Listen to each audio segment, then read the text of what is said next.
Camera looks good. Audio looks good. All right, Tim. Action. Hello, my name is Tim Malone and I'm a retired history teacher. And today I'm going to talk about nationalism, the history of nationalism. And I have here the notation that nationalism, the most potent ism of them all, meaning that it's not controversial amongst almost everyone on the globe that nationalism is an important concept. The most important concept? Nationalism is the idea, the ideology, the cultural symbol system, that it is right and necessary and useful to divide the world into discrete, individually sovereign nation states, and that these definitively geographically bordered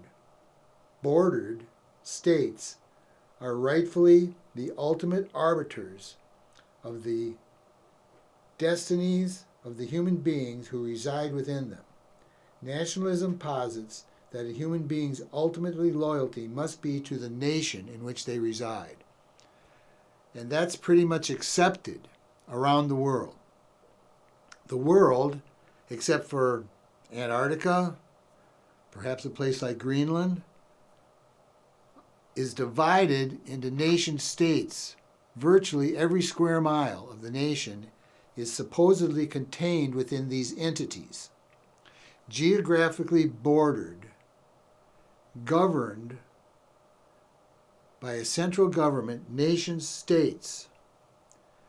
And it's presented to people that these nation states are sovereign, meaning they have the right to control the people, the human beings that live within their borders, that they have the right to defend their borders militarily, economically, culturally, immigration-wise. And boy, I mean, are we in the midst of a nationalistic furor over immigration in the United States right now. I'm taping this in October of 2024. Well, actually, it's September. The nation state, nationalism, it's accepted. And here, the nation state, your loyalty is supposed to be to the nation state. Nationalism posits that your loyalty should be to the nation state above all else. Above all else. You're supposed to want to die for your nation. You're supposed to want to put your life on the line to defend your nation state. Now, I don't know what else you're supposed to put your life on the line for. I guess your family, right? Your children. I don't know, my wife. Am I supposed to take a bullet for my wife? I don't know about that. But I'm supposed to want to take a bullet for the United States of America that's culturally sanctioned. Now, it used to be that, well, when I went to Catholic grade school years ago, the nuns would pitch us that we were supposed to take a bullet for the church. I don't know how many people today would die for their religion. Well, obviously in some parts of the world, a lot of people would, because that's still going on. But still, the nation state is supposed to trump all other loyalties. And again, when you think of the world, when I say to you, envision a map of the world, I bet the vast majority of you envision the map of the world divided into nation states. Those lines are in your mind. The world. Close your eyes, think of it. It's nation states, a world composed of nation states. That's what first comes to your mind. Now, of course, there are maps of the world from space. We have them. And believe it or not, those lines are not real. They're not. Those lines are artificial, and yet they're embedded in your mind as the reality of this planet we call Earth. That's the degree to which nationalism has conquered the consciousness of almost every human being on the planet. Nationalism, it's right and proper and necessary for the world to be divided up into these nation states. Now, of course, it wasn't always that way. Nationalism, most scholars think of as a recent phenomenon in terms of the 8,000-year history of Homo sapiens. A recent development, and yet it's conquered the world. Nationalism.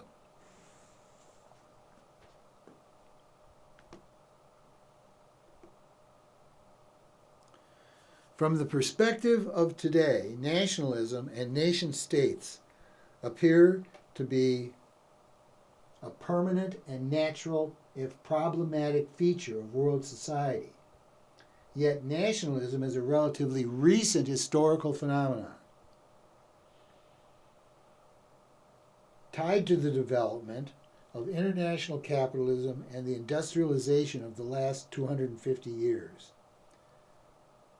Some historians posit that the American Revolution, 1776 to 1787, was the beginning of modern nationalism, producing the first modern nation state, the United States of America.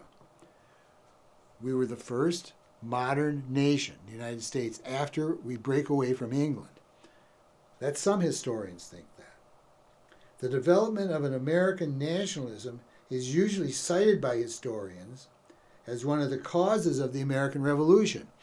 Again, as I've said several times in these series of lectures, I have at home over 30 textbooks, different textbooks, for the survey classes in American history. And almost every single one of them in the section Causes of the American Revolution has a caption, The Development of American Nationalism. That we were stopped thinking of ourselves as colonies and started thinking of ourselves as a nation, which is interesting because we were the first nation. So where did this come from? Now, I don't know. England perhaps was the first nation, the first nationalism. Some historians think that, and that's, Glorious Revolution, 1688. The England after that. I don't know. See, we're going to find out that nationalism is a contested concept historically. And where did it come from is one of the questions. Most historians think that nationalism is a modern concept, that modernization, that nationalism is a result of modernization or industrialization. That the Industrial Revolution, one of the products of the Industrial Revolution is nationalism. Nationalism is a result of modernization, and it's about 250 years old.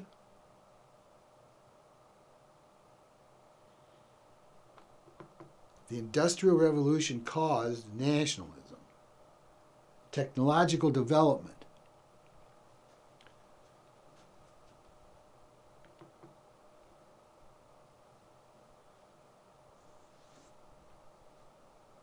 Nationalism has played a crucial role in the creation of many nation states. Nationalism creates nation states. But, and again, we'll come back to this, nationalism is a very convoluted, contested concept. And it's hard to explain what is a nation and what isn't, where it comes from. Is there a point at which a territory, an area, crucially tips into nationhood? The idea that the United States of America, 1787, was the first modern nation, kind of follows that idea that nations are created, self-consciously created. That's certainly not true of some nation states, though. There's 193 nations today, 2024. 193 in the United Nations, the Organization of Nations. We have an Organization of Nations, United Nations, 193 nations. Now, that number has grown in my lifetime. I don't know how many were in the original United Nations in 1945. 60? There's now 3 times as many nation states recognized by the Organization of Nations as there was back in 1945. And the number grows. The most recent nation, South Sudan, I think, it's hard to keep up sometimes with nations recognized by the Organization of Nations. That's one way you become a nation, is the United Nations recognizes you as a nation. That's just one way you become a nation. The United Nations. South Sudan. And when was that? Sudan, the large nation south of Egypt in Africa, had a civil war going on where the southern part of Sudan, South Sudan, was waging an insurgency, an armed conflict against the Sudanese government to become its own nation. And this is chronic. This is, how do you become a nation? You declare yourself a nation and wage a insurgency, an armed conflict, until you force the nation that you were a part of to recognize you as an independent nation. That's what we did when we left the British Empire. South Sudan did what we did. They left Sudan, and ultimately Sudan recognized them. Okay, you can go. You don't want to be in here, you can go. That's rare. A lot of nations will not, almost never will recognize insurgencies for nationhood. Nationalism is complicated stuff historically.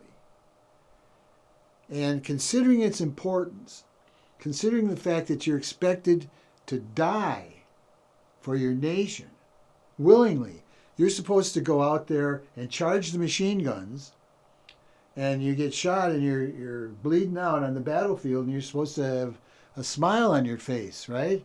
Oh, I died for my nation. The ultimate sanctioned sacrifice. And yet, the history of nationalism and the concept of the nation state and the development of the 193 nations, you lay down rules of nationalism and you find nations that break those rules. It's an interesting concept and a muddle considering its importance. Nationalism has played an important role in the creation of many nations. Duh. In other cases, those states have embraced nationalism later. So, there's areas, France, that existed for centuries before French nationalism. So nationalism was created within France. In other instances, the nations embraced nationalism later. So there's nations that existed. The kingdom, France was a kingdom, highly centralized, absolute monarchy, before it was a nation.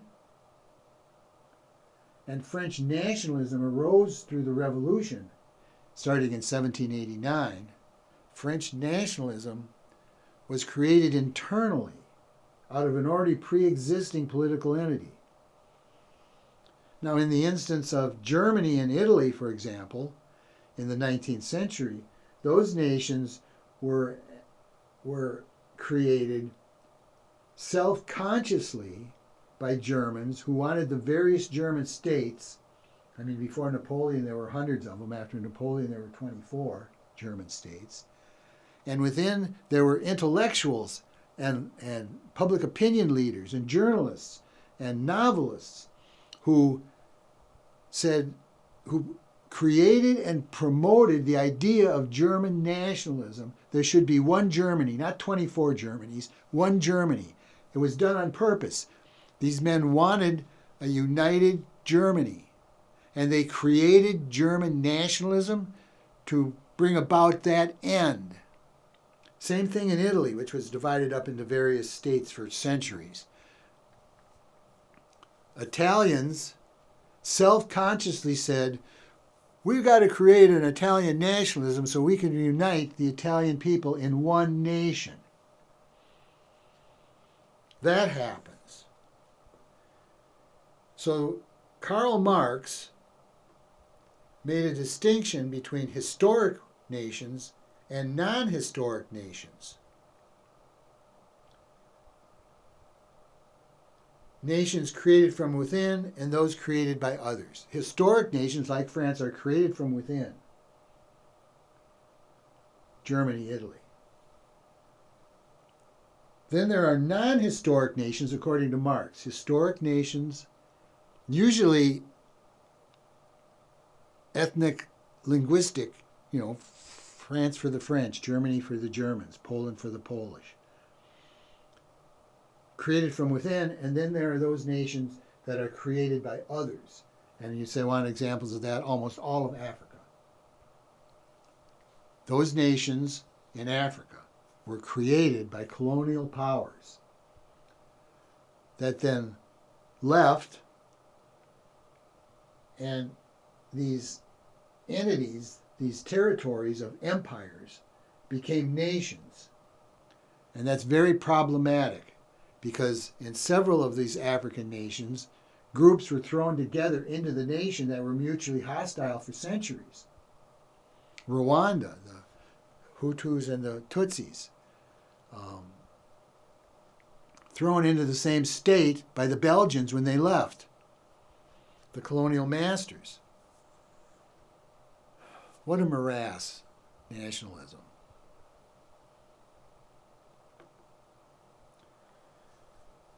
As I mentioned, the dominant theory of nationalism seems to be the idea of the ethnic linguistic nation.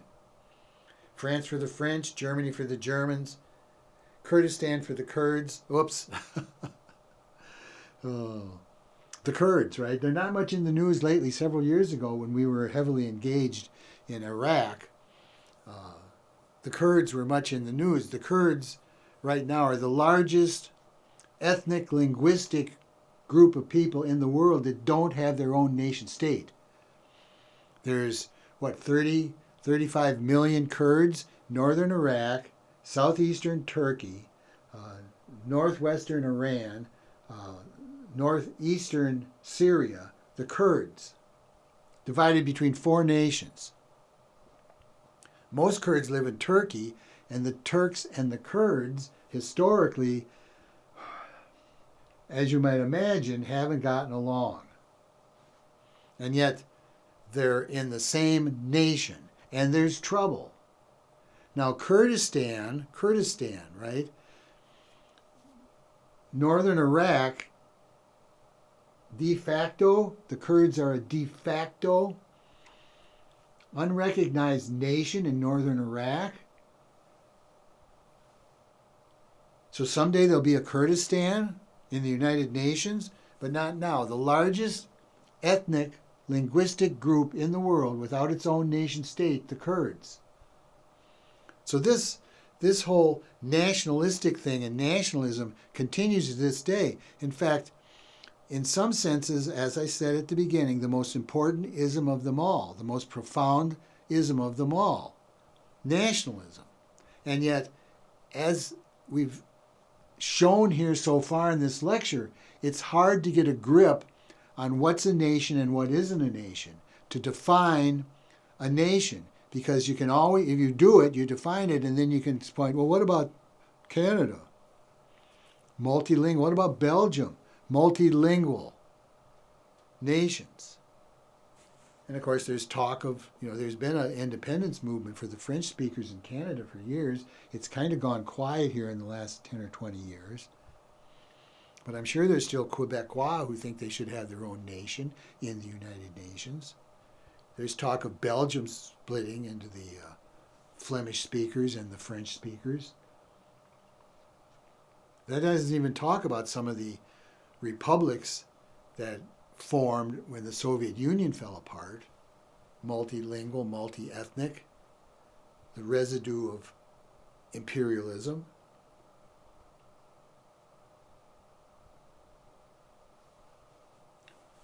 The dominant theory seems to be the ethnic linguistic nation, but most nations do not fit this mode, including, of course, the United States. We're not a linguistic, ethnic linguistic nation. We're a melting pot.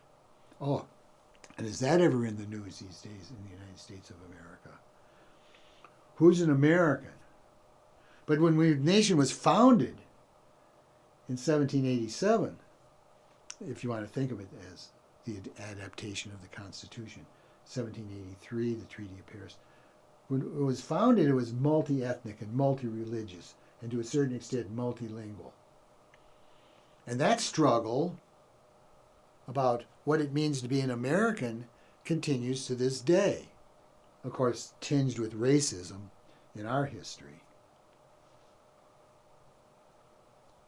Who should be a citizen? What a morass nationalism is.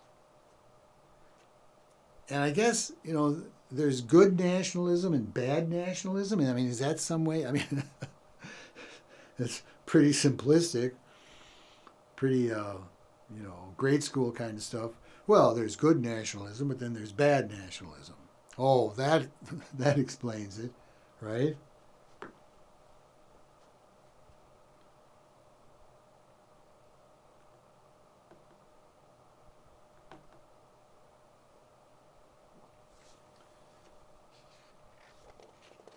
So here, let me present something here from the Nationalism Project.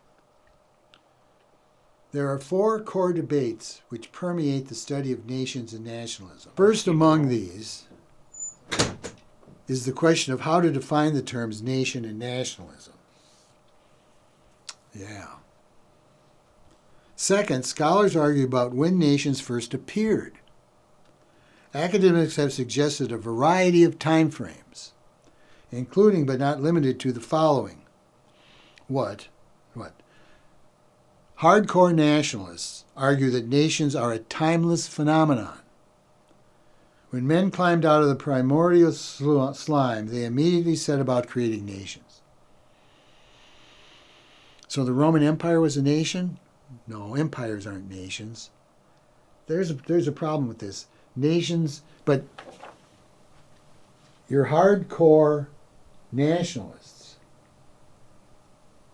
are always trying to push the formation of their nation back in time, further back. The Serbs, the Germans, the French. No, back here. King Arthur or King Alfred the Great in England. That's nationalism. That's a nation back then, back. They're always trying to do that, hardcore nationalists, and it mostly unsuccessfully, I think. I'm with those who say that nationalism is a modern phenomenon. Modernization, printing press, industrial revolution are necessary. The next major school of thought is the perennialists, who argue that nations have been around for a very long time, although they take different shapes at different points in history. perennialists. There were nations way back then, but they come and go. Postmodernists and Marxists also play in the larger debates surrounding the topic.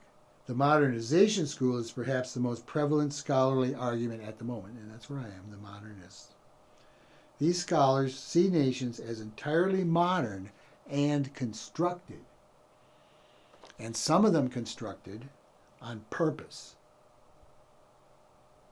We need a nationalism movement, the Germans in the 19th century said, the Italians in the 19th century said. Here, we're going to construct a nation on purpose. And it's worked.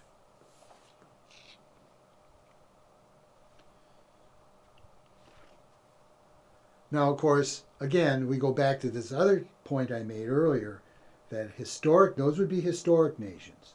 The non-historic nations are the majority of nations in the world who are the remnants of empires that fell apart, whether through rebellion or whether abandonment of empires.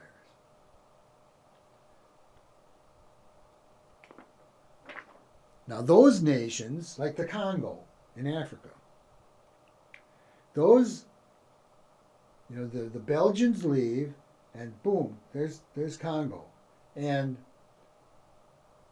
the presumption was when the Belgians or the English or the French left these African nations, or when the Spanish left South America and Central American nation or areas, the idea was, well, of course, these entities will sort themselves into nation states. That was the presumption. And therefore, the groups in those abandoned empire provinces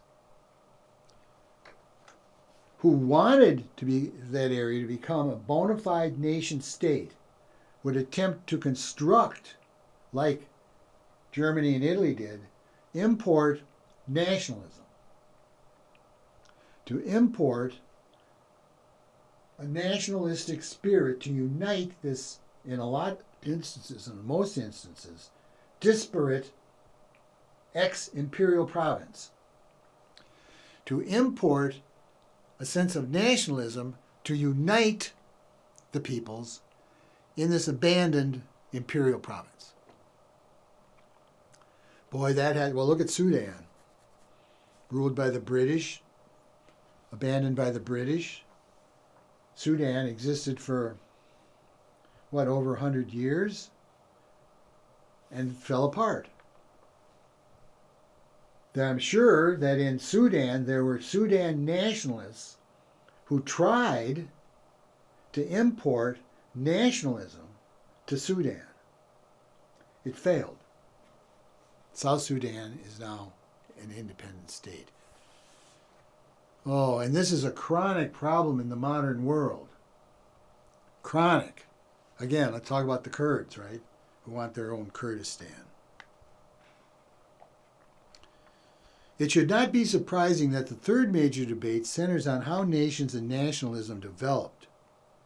If nations are naturally occurring, then there is little reason to explain the birth of nations. On the other hand, if one sees nations as constructed, then it is important to be able to explain how and why they developed, how and why they were constructed. Finally, many of the original classic texts on nationalism had focused on European nationalism at the expense of non-Western experiences.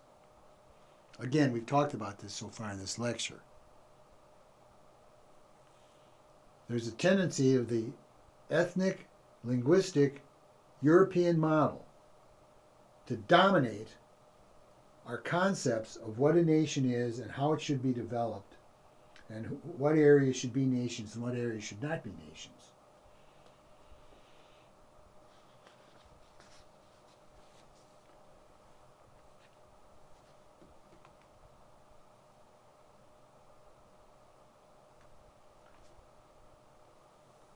Now here's a cover from The Economist from some years ago, the new nationalism. That there's a new nationalism,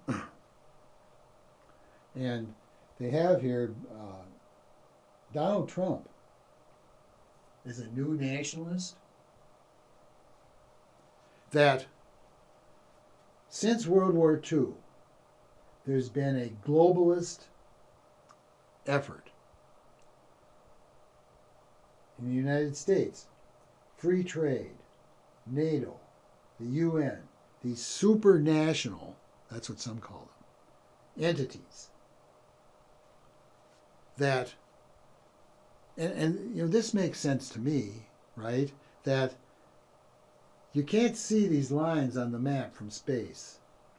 They're in your mind. Nation states are mental constructs, very potent mental constructs, deadly, bloody mental constructs. We'd be better off without them. And that it should be obvious that the planet, the Earth, is the unit for humanity, the Earth. And so there's been a global impulse, globalism. And 20 years ago, 25 years ago, the commentators, even our politicians, were all pretty much convinced that globalism was the future. Globalism, free trade, comparative advantage, free trade, free markets around the world, free capital flows, money flowing around the world at the speed of light. That was the future, the inevitable future. The unit was the globe. This new nationalism that's being talked about, represented by Donald Trump, the new nationalism, much more nationalistic, right? America first, nationalism. Extreme nationalism, because again, you know, we're back to this good nationalism, unite the country, right? Central government, order, law and order, national projects, enhance the economy through national infrastructure, free trade,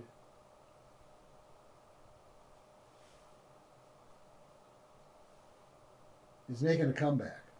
And, of course, Trump wants to build a wall on the Mexican border. I mean, new nationalism. How nationalistic can you get? Build a wall on your border. Now, as an old farm boy who built some fences in his day, let me just say, the wall is crazy. I mean, practically, physically, crazy on the southern border. But maybe I'll do a lecture on walls in history. I have one. I've done it. I'd have to get it out and spiff it up. But the new so globalism failed according to the new nationalists, and we've got to go back to looking out for number one and putting the walls up. I mean, Trump wants to get out of NATO. He wants to get out of the UN. He wants to get out of the free trade agreements that we've built up over the years. Nationalism is to a certain extent, as we've seen here, self-contradictory in some ways. Internally conflicted nationalism. Well, there's good and bad. I keep coming back to that. I mean, I don't like it. It's very simplistic, isn't it? Good nationalism and bad nationalism. I mean, Hitler, Nazis, fascists, bad nationalism. It's obvious nationalism can go too far, right? It's obvious that nationalism has provoked massacres, genocides. bad nationalism.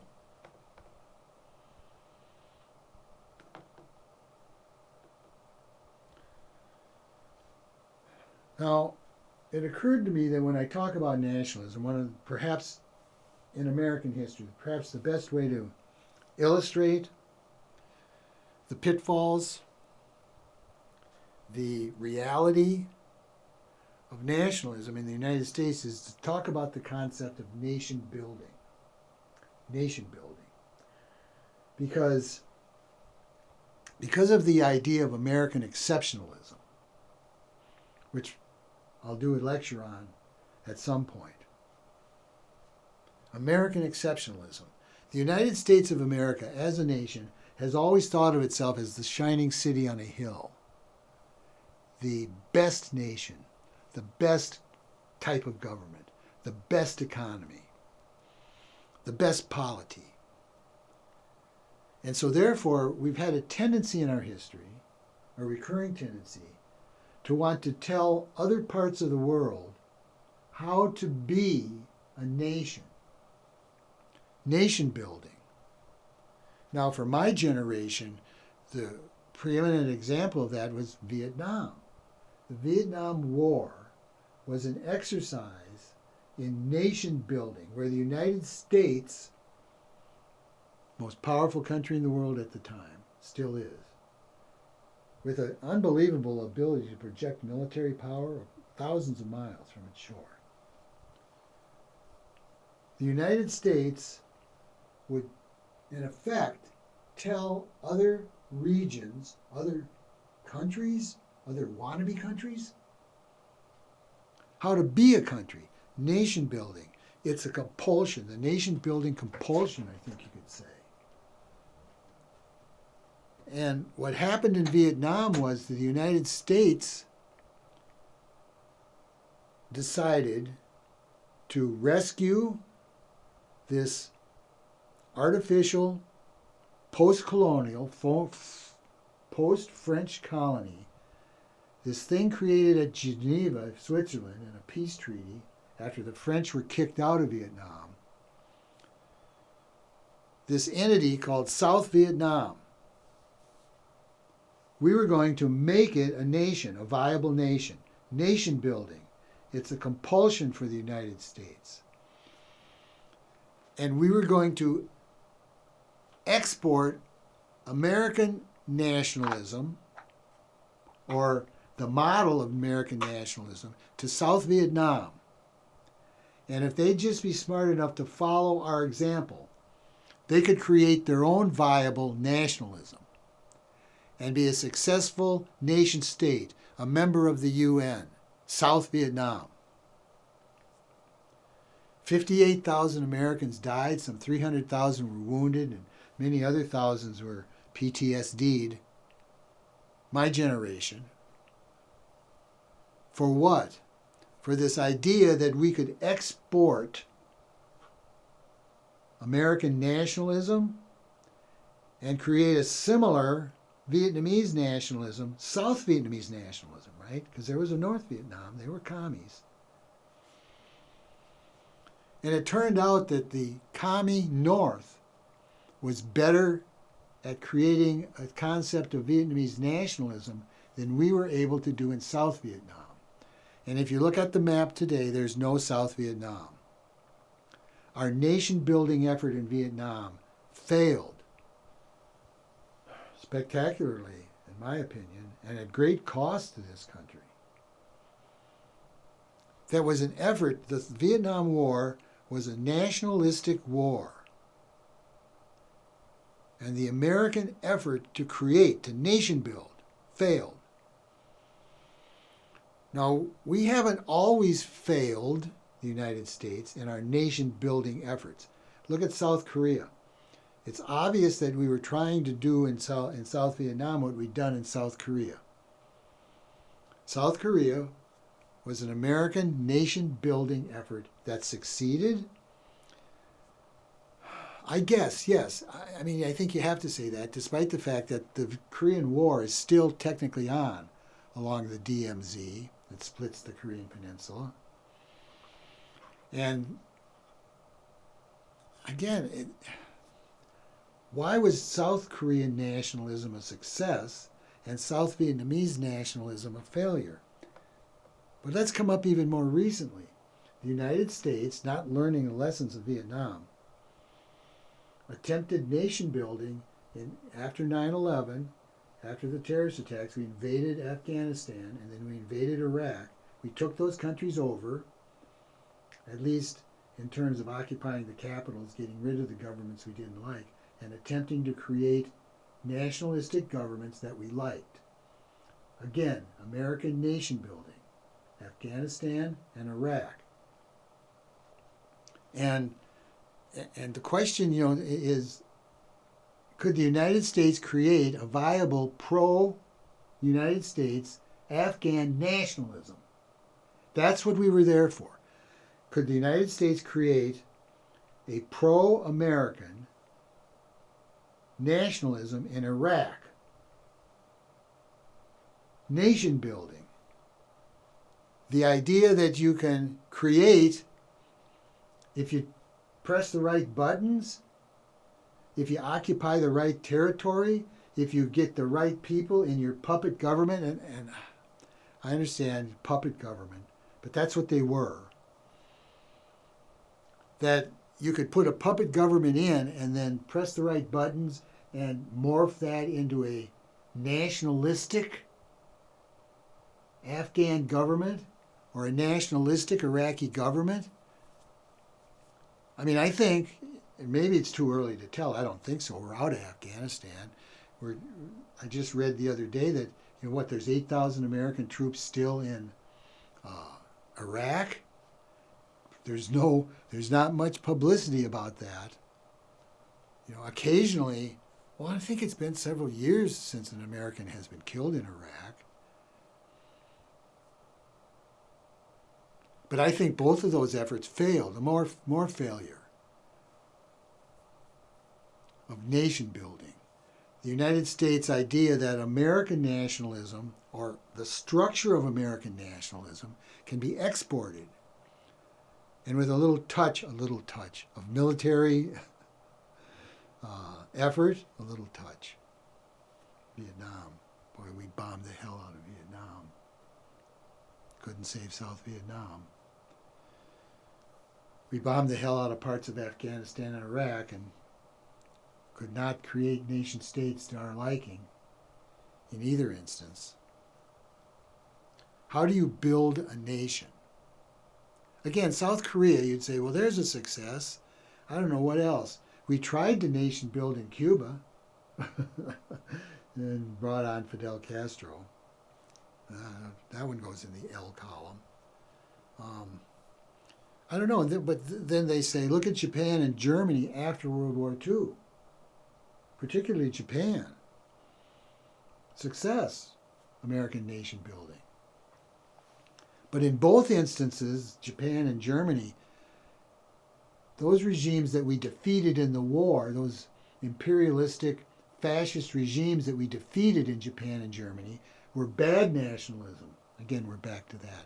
Good nationalism, bad nationalism. Simplistic, but we arrive back there all the time when we talk about nationalism. Japan and Germany had suffered from too much nationalism, bad nationalism. So it's not quite the same as South Vietnam or Iraq and Afghanistan in terms of nation building. We had to turn Japan and Germany's nationalism into good nationalism, but the nationalism already existed. Nation building. I don't know if my little foray into the idea of American nation building has clarified anything. But it's interesting to think, when you talk about nationalism, it's interesting to think about our efforts as a nation, as a superpower, as the most powerful nation in the world, to create nations. Now, I guess you'd have to say we have a mixed record, but mostly a bad record at nation building. So the United States doesn't understand nationalism? doesn't understand how to inculcate nationalism in other parts of the world. Now, the North Vietnamese did it. The commies, Ho Chi Minh, they won the nationalism contest in Vietnam. They created a Vietnamese nationalism. We couldn't. Here's an article, National Stupidity, by Stephen M. Walt. He's a famous foreign policy expert. He writes a lot for and this is from the Foreign Policy magazine. Stephen M. Walt. I forget, he's at some Ivy League school. He writes, National Stupidity is the title of the article. What's the most powerful force in world affairs? There are plenty of candidates, but nationalism has to be a strong contender. The twin ideas that human race is divided into various nations, and that these various nations are entitled to their own state, have shaped the formulation of the European system, inspired the anti-colonial revolutions that dismantled the British, French, Austro-Hungarian, Ottoman, and Soviet empires, and helped explain why the number of states has risen steadily for decades and shows no sign of stopping. That's not necessarily a bad thing, mind you. A powerful sense of national feeling has many virtues, good nationalism. It can help societies overcome collective action dilemmas as contending groups within the country agree to make sacrifices for the common good and to tolerate other forms of difference, such as religion. By encouraging citizens to work hard for shared purposes, nationalism can also help spur national ambition and economic growth. And as the world discovered following the French Revolution, nationalism is a potent source of military power. Troops inspired by love of country will fight harder than hired mercenaries or soldiers whose loyalties are divided. But nationalism also has a dark side. Bad nationalism. National narratives invariably highlight a particular people's positive achievements and tend to downplay any episodes where they have behaved badly. In short, all nations tell themselves a sugar-coated version of their own history.